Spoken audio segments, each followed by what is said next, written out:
Hello and welcome to yet another tutorial by Davies Media Design. My name is Michael Davies, and today I'm going to be going over how to create this abstract geometric composition. And as you can see, we're going to be using colors to create a variety of moods, and then we're also going to make it appear as if these shapes are 3D and glowing, almost like neon. And I'll show you how to achieve this effect in GIMP 2.10.4. But of course, before we get into that, I want to direct you guys over to my website at daviesmediadesign.com. We've got tons of GIMP video and text tutorials on here, as well as Project Translate, GIMP playlists, and our poll of the week, so definitely check that out. You can also enroll in our GIMP photo editing course from beginner to pro photo retoucher, which is a bestseller on Udemy, and I'll include a link to this as well as all the relevant links from this tutorial in the description of the video. So here's the photo we're going to be using today. I downloaded this for free on Pixabay. Of course, I'll include a link to this in the description. So I downloaded the 1280 by 877 version. You can download the 1920 version or the even larger version if you'd like. And I'll go ahead and open this up by going to File, Open Recent,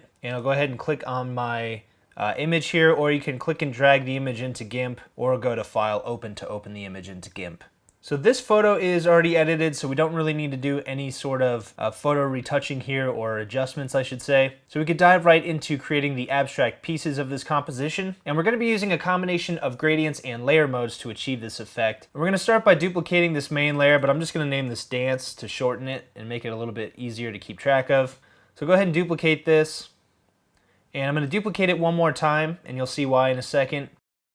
So this top layer is going to be the first layer that we're going to apply a gradient to. And I'll come back here to our original composition. You'll see we have three separate colors in here, each associated with its own shape. So that means we're going to create three different layers with their own gradients and layer modes combined, and then we're going to create the shapes after that.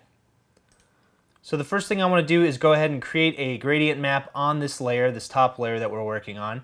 So I'm going to come over here to my foreground and background color. I've already loaded up my gradient colors into here, so I'll just click on the first one. If you want to copy this color, go ahead and type in your HTML notation right here. And by the way, I have the range of color set from 0 to 255. I think it was set to 0 to 100 by default, so go ahead and choose that option right there. And then copy that HTML notation and click OK. And then let me select my foreground color, which actually I think it's already selected here. And go ahead and copy that HTML notation if you want to use the same colors as me. So I'll click OK, and then I'll grab my gradient tool, and we're not actually going to draw a gradient on here. We're just going to hit the / key on our keyboard to bring up the search actions, and we'll type in gradient map. And I'm just going to go ahead and double click on that, and that's going to apply the gradient map to our active layer. So now I'm going to go ahead and change the layer mode of this top layer here, and that's going to allow it to interact with the layer below. It's going to create a blend. And as I mentioned before, there's going to be three different gradient layers to create our abstract shapes, and each one of those is going to have its own layer mode so that the colors can interact with the layer below in the most unique way and the best way possible. So for this color, I liked the result of going to mode and then changing this to hue, and I think this creates a very dramatic result, so I think this looks great. And from now on, I want to be able to edit these two layers as if they were one layer. And so I have two options here depending on what I need to do in the future. I can either add these to a layer group, or I can go ahead and merge these two down. If I want to merge these together, I can right click and just go to merge down, and now these become a single layer. Or I'll hit Control Z. I can create a layer group, and we can go ahead and name this green gradient. And then I can click and drag these two layers into the layer group.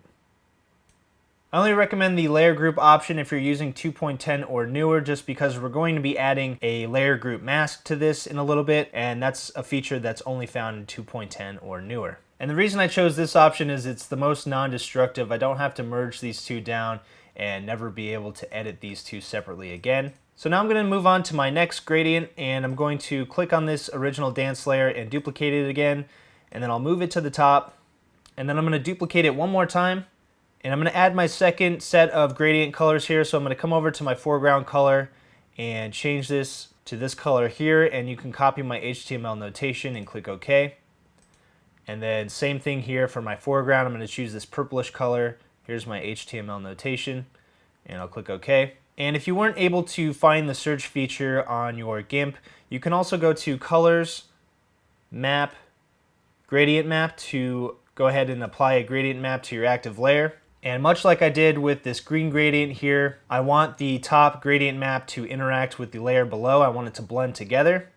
And the layer mode I liked best for this layer was the color option. So I'll come down here to color. And again, I think this creates a cool dramatic effect. And I'll create a layer group. And this one I'll call red gradient. And then I'll go ahead and drag both of these into this layer group here. So I can hide this and we still have the green gradient layer group below, or I could show it. And now we have both here. And so now I just have one more gradient I want to create, so I'll go ahead and duplicate this, and I'll move it to the top, and then I'll duplicate it again, and I'll click on this top layer, and I'll come over to my foreground and background color, and choose this purple color, this darker purple color. You can copy my HTML notation, click OK.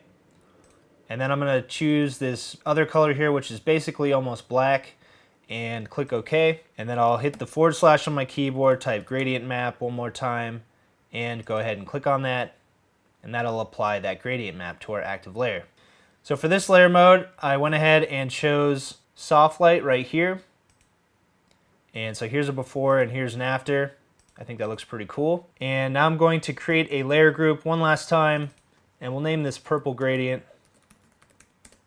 And then I'll click and drag these layers into this layer group. So now we've got 3 different layer groups with our gradients, and I'm just going to collapse these just so it's a little bit more organized, a little less cluttered. And I actually want this green gradient on the top, so I'll just drag that to the top, and then I want this purple gradient on the bottom, so I'll drag that to the bottom.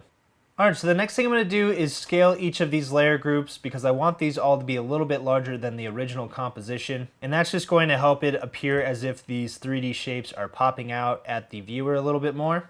So I'm going to come back over here, and right now I have the top 2 layers showing, so I'll just go ahead and hide those. And I'll click on my scale tool and then just go ahead and click on this purple gradient layer group. And I'm going to go ahead and change the unit here to %. And I'm going to scale this one up by about, let's say 107%, and then hit the tab key. And then I'll go ahead and click scale. And now this is a little bit off center, but I'll go ahead and grab my alignment tool here, click on this composition, the layer group, and then go ahead and hit align relative to image, align center of target, and align middle of target, and that'll go ahead and center up our layer group.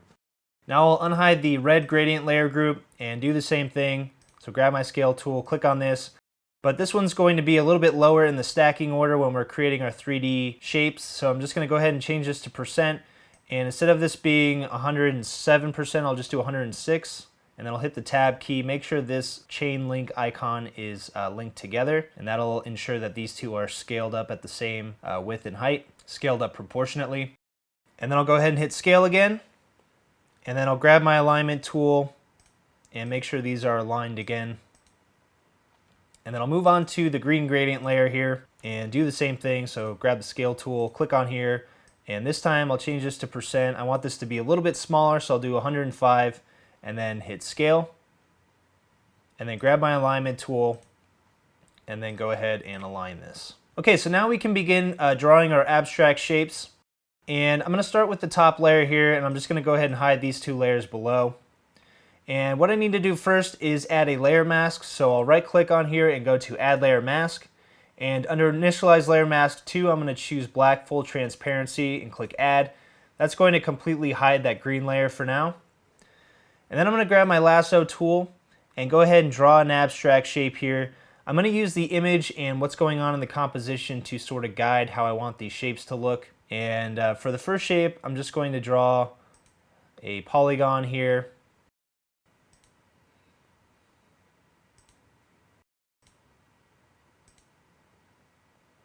And then just go ahead and connect this last one. You can always click and drag these nodes if you want to make any sort of adjustment after you've drawn this. I'm actually going to move this up like so. Alright, once you're happy with your shape, go ahead and hit the enter key, and that will create a selection area from this. And then I'm going to make sure I'm clicked on my layer mask, and I'm going to change my foreground color to white. And now you can either grab the bucket fill tool and click to fill this in, or hit Control comma on your keyboard. I believe it's Command comma on a Mac. And now you'll see that our shape has been filled in with white, and it's revealed the green gradient layer below. And I'll go to select none, And now there's our first shape, and we're going to come back to this in a little bit and go ahead and enhance the look of the shape. So I'll just move down the line here. I'm going to hide this layer and then unhide this red gradient layer here. And I'll go ahead and click on that layer, right click and go to Add Layer Mask. And again, select black, click Add. So for this shape, I went ahead and sort of used the shape of my girl dancer here to determine the shape of my abstract polygon here. So I'll go ahead and start up here at the top, sort of outline her head here. And I just brought it in a little bit because I thought that looked kind of cool. And then I'll bring this out. And then I'm outlining her leg here, the position of her leg, just to kind of enhance that. And then I came out a little bit and then brought it back in for the end. And I'm going to move these nodes in a little bit more. I think this comes out a little bit too much. And same with this.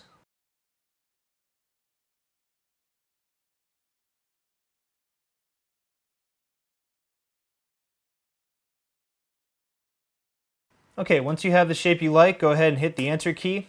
And same thing, I'll hit Control, comma on my keyboard, and that will go ahead and fill this in with white, or you can use the bucket fill tool. And then I'll go to Select None, and there's our second shape. So here's our first and second shape. And actually, I moved this green gradient to the top and the purple gradient to the bottom after the fact. And I don't want to confuse you guys, but I do actually want to just go ahead and reverse that because I actually do want this green on the bottom. So we had it right the first time. So I'll go ahead and unhide this. I do want this red layer to be on top of this green layer. So I'll go ahead and hide both of those and then unhide the purple gradient layer and click on that, right click and go to Add Layer Mask again and choose black and click Add. And by the way, just make sure whatever layer you have at the top of the stacking order is the largest, scaled the largest. By switching these back up, it does kind of screw up the fact that we made this one smaller and this one larger. Not a huge deal here.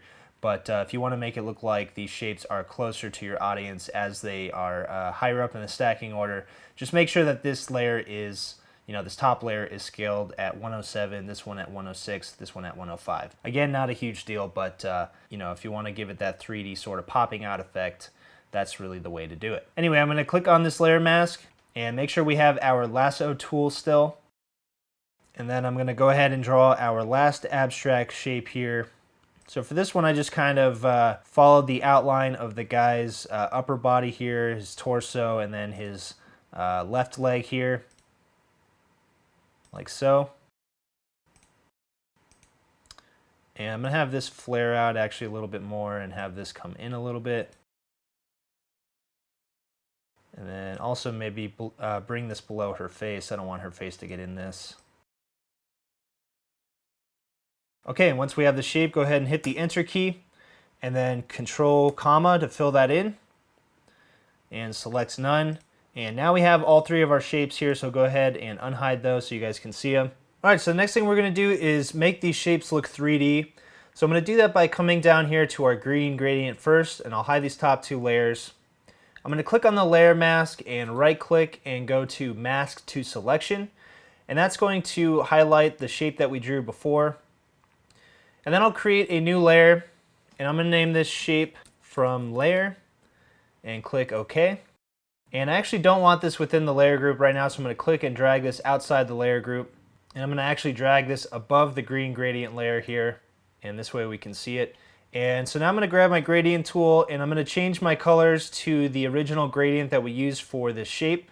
So I'm going to go ahead and click on here and choose this green color here for the foreground. And then go ahead and choose this lighter green color. And by the way, you can click this arrow here and that'll save whatever your current color is to these swatches. And that way you can grab them more easily. And I'll click OK. And now I'll click and drag to draw this gradient. And by the way, I have my shape set to radial, and then I have the blend mode set to perceptual, and the gradient itself is foreground and background RGB. So I'll go ahead and grab another tool to apply the gradient there. And I'll go to Select None. And now using this Move tool, I want to offset this from the original shape we drew. And then you can move this layer below the layer group. And you'll know it's below the layer group because the line will be longer right here. There's a little black line. You'll see when I'm in the layer group, it's a shorter line. And when I'm outside of it, it's a longer line. And go ahead and release. And if you need to move this layer at all, you're going to have to hide the layer group mask first. That way you don't accidentally move any of the layer group mask layers. And then just go ahead and drag that and then unhide. So that looks pretty good to me. Now what we need to do is make this shape look like it's 3D. So we need to basically connect the corners here. So grab my zoom tool and zoom in on this first corner. I'm going to right click on my shape layer here and go to alpha to selection. And then I'm going to grab my lasso tool here and make sure the mode is set to add to current selection. And then I'm going to click on this corner here and click on the corner of this shape here. And then just somewhere over here, and then go ahead and connect these. And you can move this around if it's not exactly on the corner there, and then go ahead and hit enter. And now you'll see this shape connects to that corner. And then I'm going to do the same over here. So I'll come up here, and you'll see there's a disconnect between this corner and this corner. So I'll just go ahead and click on here as close to this corner as possible, and then click over here as close to this corner as possible, and then go ahead and connect this and hit enter. And now I'll grab my zoom tool, hold control and zoom out, or you can use the mouse wheel. And then grab my gradient tool again and then draw this gradient one last time, and you'll see that now the gradient will connect the corners of the shape. Go ahead and hit enter. That'll apply your gradient, and then go to select none. And now you'll see the shape looks a little bit more 3D. And the better of a job you do of connecting these corners, the more realistic it's going to look. So I'll grab my zoom tool and zoom out again. So there's our first 3D shape. And we're going to do the same thing to the other two. So I'll hide this green gradient layer for now and the shape layer. And then unhide the red layer here. Click on the layer mask, right click, and go to mask to selection. Create a new layer, and we'll name this shape from layer 2. And click OK, and then drag this to the top. Make sure it's outside of the layer group mask here. Actually, I'll just drag this, right here. And then change the foreground and background colors to the original colors we used for this gradient. So we've got this red and then this purple here. And then I'll click on my gradient and go ahead and draw this. And then hit the enter key. Select none. Hit M to grab our move tool, and then go ahead and move this. And actually I want this over here. And then we'll click and drag this below our red layer group. Make sure that line is longer so it's outside the layer group. Right click and go to alpha to selection. Grab the zoom tool and go ahead and zoom in on the corners. And by the way, if you're having a hard time distinguishing the corner of the shape and the main background layer, you can go ahead and just hide that main layer, and that'll make it a little bit easier. Grab your lasso tool, click on this corner here, and then as close to this corner as possible. Hit enter. And then I'm using the mouse wheel to just move around this image here. Same thing here.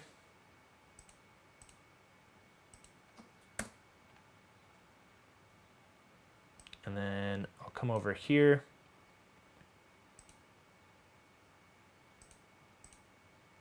And hit enter. Grab my zoom tool and zoom out. Grab the gradient tool one last time. Make sure I'm on that shape from layer 2 layer. And then click and drag one more time and hit the enter key. And I'll go to select none. And now we have our second 3D shape. So go ahead and hide that. And I'm going to unhide our final layer here, and actually let me hide my shape layer as well. And I'm just going to collapse my layer groups here. And so I'll click on this shape, right click and go to mask to selection, create a new layer, shape from layer 3, and hit enter. Drag this above the layer group because I don't want it in the layer group. And I'm going to change the colors here to the colors we used for this third layer mode here. So that dark purple and then this almost black color. And I'll go ahead and fill this in. Hit enter. Select none. Hit M to grab my move tool. And then I'll just move this down a little bit. And then click and drag this below our layer group. And then zoom in here. Right click and go to alpha to selection. I'm gonna zoom in a little bit more, grab my lasso tool, and then click on the corners here and just connect these corners. And I'll hit enter. And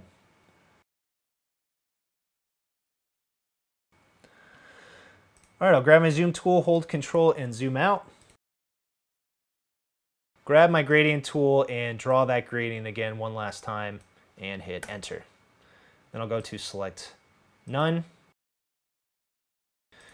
Actually, let me grab my zoom tool one more time and just make sure I get the entire composition in the image window here. And now I'll unhide my other layer group masks and my other shapes and then that main shape. And so now you'll see we have all three of our shapes here and they each look like they're 3D at this point. All right, so now I want to add that sort of neon glow look to all these shapes. So I'm going to go ahead and duplicate each one of these shapes here. And then I'm going to click on the bottom shape and go to Filters, Blur, Gaussian Blur. And so you'll see right now there's not really any blur to this, so it's not really doing anything. So I'm going to go ahead and drag these sliders up, and you'll see the blur will become more intense, and it'll start to give this shape a little bit of a glow. And here's a before, and here's an after. So go ahead and click OK. Then I'll come to this shape and just go to Filters, Repeat, Gaussian Blur, and Control Z. I'm actually going to do a less intense Gaussian blur for this one, so I'll go to Filters, Blur, Gaussian Blur, and just crank this up until I get the look I like. I'll go with about there and click OK. And then for this bottom shape, I can just hit Control F, which will repeat that Gaussian blur, or again, Filters, Repeat Gaussian Blur. And now all three of these shapes have a sort of neon glow to them. I also added a drop shadow to all three of these just because I thought it sort of separated the shape from the background a little bit better and gave it even more of a three-dimensional look.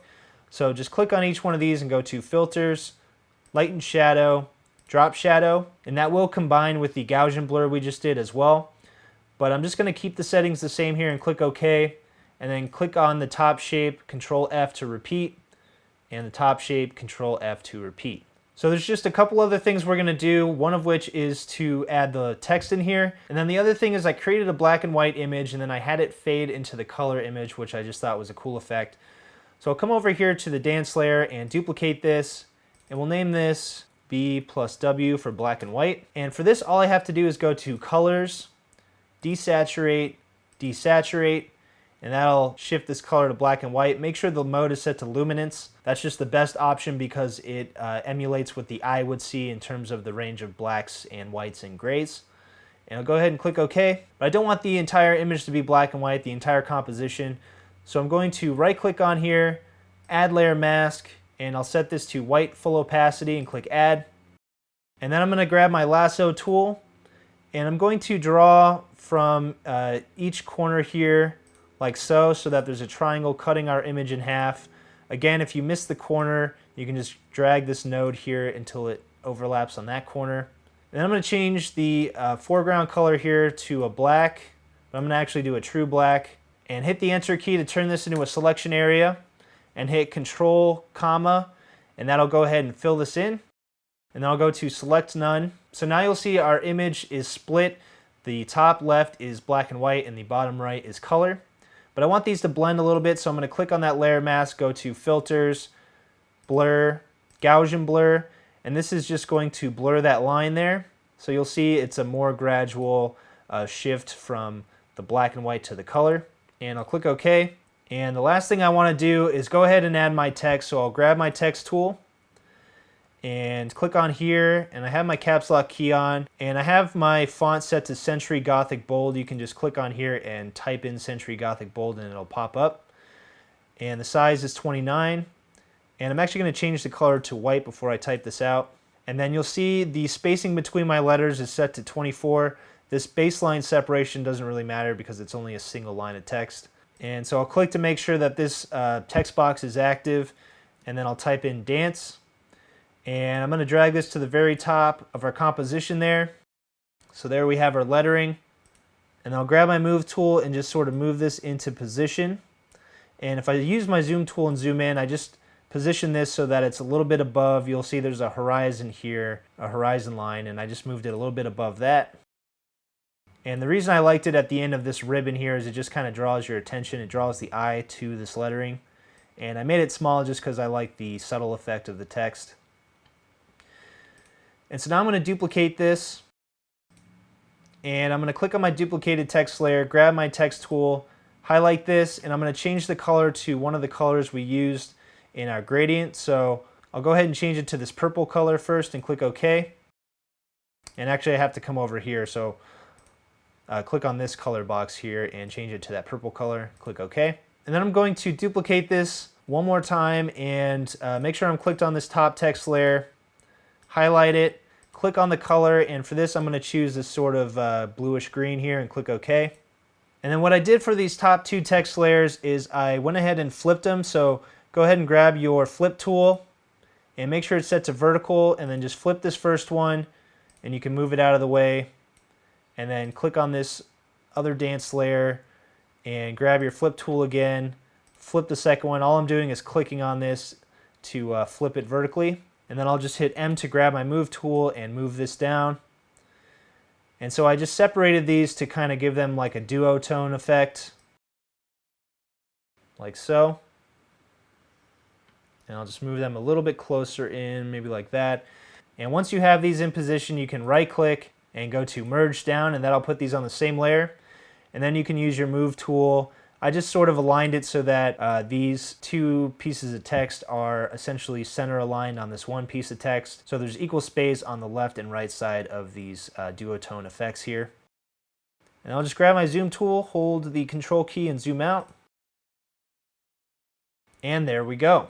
Alright, so that's it for this tutorial. Hopefully you liked it. If you did, please subscribe to our YouTube channel at youtube.com/daviesmediadesign. You can also visit our website at daviesmediadesign.com, and you can enroll in our GIMP photo editing course from beginner to pro photo retoucher, and I'll include a link to that as well as all the relevant links from this tutorial in the description. So thanks for watching, and we'll see you next time.